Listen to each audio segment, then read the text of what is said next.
New Zealand को 4 wicket हराई Bharat champions trophy 2025 को निज नाम एही विजय पर टीम इंडिया उपरे टंका वर्षा होईछि।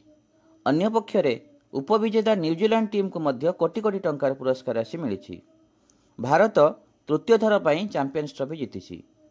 प्रथमे 2002 मसीह भारत चैंपियंस ट्रॉफी को निज नाम करथिला। सेतेबेले भारत श्रीलंका सह जुग्म विजेता होइथिला। तापरे महेंद्र सिंह धोनी नेतृत्व में 2013 मसीह भारत चैंपियन होइथिला। एबे रोहित शर्मा नेतृत्व में मैन इन ब्लू इतिहास रचिछि। चैंपियंस ट्रॉफी जीतिया पर भारतीय दल को पाखापाखि 19.48 कोटी टंका मिली। अन्य पक्षरे न्यूजीलैंड को 9.74 कोटी टंका मिली। आईसीसी तरफ पूर्व प्राइज मनी घोषणा कर जायथिला। सेमीफाइनालिस्ट ऑस्ट्रेलिया और दक्षिण आफ्रिका को एक समान अर्थराशि 4.87 कोटी टंका मिली। पंचम और षष्ठ स्थान रही दुई टीम अफगानिस्तान और बांग्लादेश को एक समान अर्थराशि 3.04 कोटी टंका मिली।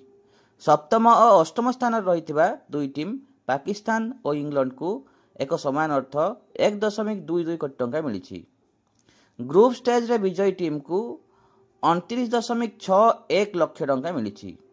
एसहित टूर्नामेंट रे भाग नहीं समस्त 8 टीम को पाखापाखि 1.08 कोटी ग्यारंटी टंका दि जाइछि।